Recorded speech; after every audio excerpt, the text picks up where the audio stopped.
32 ஆண்டுகள் கழித்து இளையவெருமாள் ஐயா இளையவெருமாள் கட்டின இந்த கோயிலை இங்கே மணிரத்னம் ஐயா வந்து திருப்பி புனரமைப்பு செஞ்சு இதை கும்பாபிஷேகம் நடத்தி சிறப்பாக பண்ணியிருக்காங்க.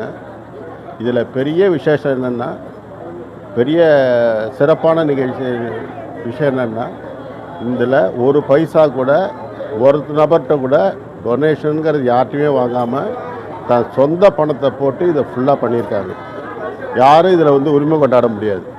இது அவங்களுக்கு மட்டுமே சொந்தம். நான் கூட ஜேசிபி அனுப்புவேன், பொது விஷயம் தானே நான் அனுப்புவேன். ஆனால் ஜேசிபி வரும்போதே பணத்தோடு வந்துடுவாங்க.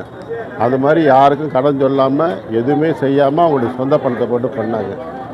இது மட்டும் இல்லை, அவங்க செய்யாத கிராமமே கிடையாது, செய்யாத கோயிலும் கிடையாது. எல்லா கோயிலுக்கும் இவங்களுடைய பங்களிப்பு நிறையா இருக்குது. அதே மாதிரி உதவின்னு கேட்டு யார் போனாலும் எவ்வளவு செய்யறதுன்னு தெரியாமல், ஏதாவது வலது கை கொடுக்குறது இடது கைக்கு தெரியாத மாதிரி அவ்வளோ நிறைய எல்லாருக்கும் கொடுத்துட்ருக்காங்க. ஏற்கனவே செஞ்சுருக்காங்க, இன்னமும் செஞ்சுட்டே இருக்காங்க. மக்கள் மட்டும் ஒன்றை புரிஞ்சிக்க மாட்டேங்குது. தான் சொந்த பணத்தை இப்படி கோடிக்கணக்கில் அள்ளி கொட்டுற மனுஷன் அரசியலில் ஒரு பெரிய பதவிக்கு வந்தால் எவ்வளோ செய்வாங்கன்றத மக்கள் இப்போ மொத்தமாக சிந்திக்க மாட்டேங்குது, ஒட்டு மொத்தமாக சிந்திக்க மாட்டேங்குது. அது ஏன்னு எனக்கு தெரியல. சொந்த பணத்தையே இவ்வளோ வாரி இறக்கிறவங்க அரசியலுக்கு வந்தாலே பணம் சம்பாதிக்கிறது ஒரு கான்செப்டுன்னு ஆகிப்போச்சு. அது மாதிரி காலகட்டத்தில் தான் சொந்த பணத்தை பல கோடி வாரி இறைக்கிற வள்ளல் பொது வாழ்வுக்கு வந்தால், அரசியலில் ஒரு பதவிக்கு வந்தால் மக்களுக்கு எவ்வளோ நன்மை கிடைக்குங்கிற ஒரு சின்ன சிந்தனை பொதுமக்களுக்கு வரமாட்டேங்குது. அது ஏன்னு தெரியல. இவங்கெல்லாம் அரசியலுக்கு வந்து பெரிய பதவிக்கு வந்தால் மக்கள் வந்து ரொம்ப சுபிட்சம் அடையும்.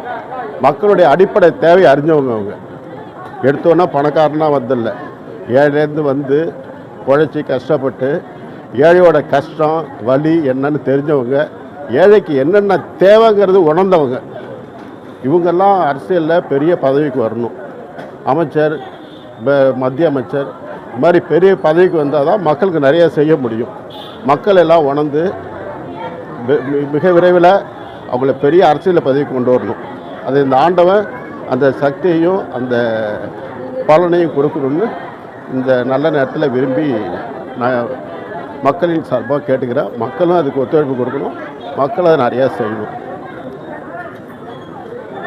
ஏப்பா என்னங்கய்யா உங்களுடைய விருப்பம் ரொம்ப நன்றி. உங்களுடைய விருப்பம் நிறைவேறணும், கண்டிப்பாக நிறைவேறும். கட்டாயம்.